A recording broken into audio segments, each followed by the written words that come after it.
This is the Mormon Mixed Faith Marriage Podcast with certified life coach Brooke Booth, episode number 122. Okay, we're going to dive into part 3. This is a 3-part series on how patriarchy can impact or show up in a mixed faith marriage. Okay, quick recap, part 1 and 2. And if you haven't listened to those episodes yet, you ought to.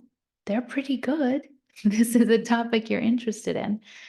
Part 1, I spoke generally about some of the impacts I see anecdotally of patriarchy in a mixed faith marriage. Part 2, I spoke more specifically about women's rage and anger and why I think that is. And when I say that, I don't mean that as a bad thing. Like, it's not a bad thing that women are angry. I think it's actually important information. And then today, part 3, we're going to dive a little bit deeper in something we touched on in part 1 of the podcast. And that's this term I'm going to call invisible labor. Invisible labor is made up of several parts. Like it's like a overall umbrella term to mean different things. And so let's break it apart and explain the different parts so that it's clear. Think about invisible labor generally as the often unappreciated, unpaid work that women do in the domestic sphere, in the house, in the family, in their relationship or marriage. The 3 parts, and I'm being a little reductive in these 3 parts, but it's helpful to just start to wrap your head around the idea of invisible labor so you can start to see it and understand how it plays out. The 3 parts I'm going to talk about today are emotional labor, mental load, and domestic labor. And so let's give some quick definitions. And then, of course, what does this have to do with a mixed faith marriage? Emotional labor, historically, it started in academia when they were talking about like this word, like how this phrase was coined, started in academia, using it to like understand workplace things. So emotional labor in that context referred to the work or the labor to regulate or manage emotional, like the regulating or managing of emotional expressions with others as part of one's professional work and role. You see this all the time in service-based industries. Wait staff at a restaurant does this all the time. When we say a doctor has good bedside manner, this is what they're doing. Like they're regulating or managing emotional expressions. Nurses, for sure. You would be a teacher in elementary school, middle school, or high school. This is definitely part of what's happening there. So that's how the phrase was coined, but it has evolved as most phrases do in our society. And over time, it's been used more broadly to describe the work needed that is often unseen, unappreciated, and undervalued to run a family and a household, to keep people healthy and regulated. And I want to emphasize that the term work, like that word, it is real work, meaning it takes a toll on the person doing it. It takes effort. It's labor. And one needs to rest from it because of the effort required.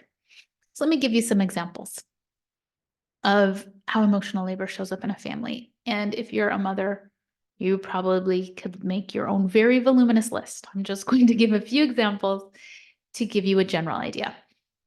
You notice your 3rd grader, had a hard day. Maybe they're just walking a little bit slow as they come into the house, or their head's a little droopy. And being that listening ear and asking them questions, this is emotional labor. Teaching a 2-year-old how to regulate their emotions, or an 18-year-old how to regulate their emotions about what's okay and not okay, emotional responses. Making sure your 8th grader has enough extracurricular activities or not too many extracurricular activities, or making sure they have social activities or not too many, making sure they have tutoring for math if they need that. noticing it. All of this is emotional labor. Listening to your spouse as they talk about a stressful day or a stressful presentation and offering listening ear, reassurance, support. This is labor that we call emotional labor. And I want you to realize it is labor. Now, some people, it may appear to do this effortlessly. They just may appear to do this with so much ease. That doesn't mean it isn't labor. Like there are people who can effortlessly teach 8th grade. It's still work. Right? They still get paid and appreciated for that. There are people who effortlessly, um, care for patients in a hospital. Still work. Okay, emotional labor. Let's talk about the next set. That's mental load. I just want to clarify my point earlier. Is even though it may appear effortless, it is effort, and it does take skills, real skills, and valuable skills to be an effective emotional laborer. Okay, mental load. Mental load can certainly overlap with emotional labor. I don't want you to think that they're mutually exclusive. There's plenty of overlapping in all three of these. That's why they're all collectively invisible labor. Mental load is the ongoing list of things that someone has to keep track of. Like this is the mental inventory, if you will, to run a house and a family smoothly. I like to think of this as supply chain for a household. I did a ton of litigation around some supply chain issues. It is no different when you are running a household, making sure you have suppliers who are honest with you and who have a supply of the materials you need, making sure you're paying those suppliers and making sure those supplies come in regular intervals. Supply chain is the mental load. Think about it. There is somebody, usually the mom, but not always, but somebody in the house who has a mental list of everything that's needed, from dental floss to dishwashing detergent to winter boots to birthday gifts to cards for Mother's Day, for making Christmas fun, for teacher gifts, for dental appointments, making sure the soccer shoes are in the right size. I could go on and on and on, but somebody is carrying that mental load, and it is a load. Do we have everything in the house for taco night, for dinner? This is the mental load, and it's a lot. Domestic labor is something we're probably the most familiar with. This is like the actual doing of the work, running to Costco, mopping the kitchen floor, ironing clothes, doing laundry, cleaning the bathroom, washing the dishes, picking up kids from school, taking kids to, doctor's appointments. This is the domestic labor. This is where you see a body in motion. I like the idea used in Fair Play when she talks about 3 parts of labor, of domestic labor. And I just want to put that here because I think it's such a great idea that it can really benefit just being aware of this. The 3 parts are conceptualization, planning, and execution. So for instance, if dinner needs to be served, so tonight in my house, it's Thursday, and dinner needs to be served. So somebody has to there needs to be some sort of conceptualization. Like we decide we feed our kids dinner every night. Like that is a decision somebody needs to make. And then there's the planning. What are we going to serve our kids for dinner on Thursday night? What are we going to, is it going to be balance of carbohydrates and proteins and fruits and vegetables? Like wow, there's the planning. And then of course there's the execution. And the execution is actually purchasing the groceries, bringing them home, ordering the groceries, making the meal, cleaning up the meal. And sometimes we separate these things and we think the execution is important, and it is, but we forget that the conceptualization and the planning are also important, and that's also work. And domestic labor requires all 3 pieces to be successful. Otherwise, you might just make your kids hot chocolate for dinner every night. That's an execution, but it lacks the conceptualization of we want to serve our kids dinner and we want to serve our kids healthy dinner. And then the planning of, okay, what are we going to actually make? And then the execution. Okay, with that in mind, with that setup, I just wanted to give that like sort of here's some terms, here are their definitions, here are some ideas so that we can talk about how this works or may show up in a mixed faith marriage. The reason I talk about these things is because all of these tasks, this invisible labor, so whether it's the emotional labor or the mental load or the domestic labor, these tasks disproportionately fall on women. Now, I'm not saying that's happening in your house. This is just statistically speaking. There's Gallup polls, there's New York Times articles. Like this is very well known and very well established that this disproportionately falls on women. Yes, men have been making up, like closing that gap over the last few decades, but that gap is not closed. It's just closing. So please know that it is still very much true that this work falls disproportionately on women, statistically speaking. So again, how this applies to a mixed faith marriage. Let's talk about emotional labor first.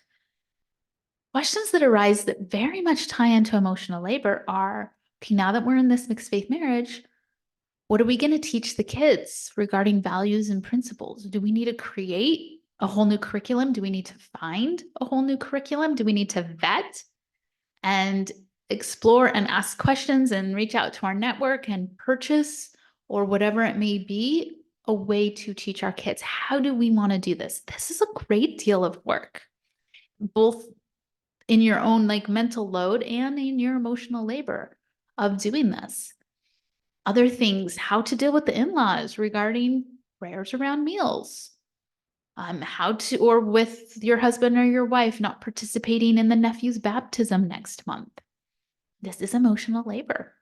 Who's managing those conversations?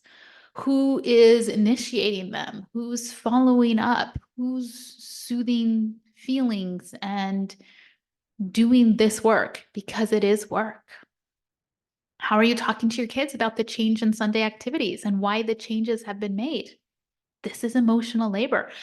Addressing their concerns, answering their questions, letting them know what's going on in the family and in their parents takes effort, takes time. And to do it in a thoughtful, careful, mature way is emotional labor. Mental load. Who's buying the church clothes, the Sunday shoes? Who's making sure you have the right size?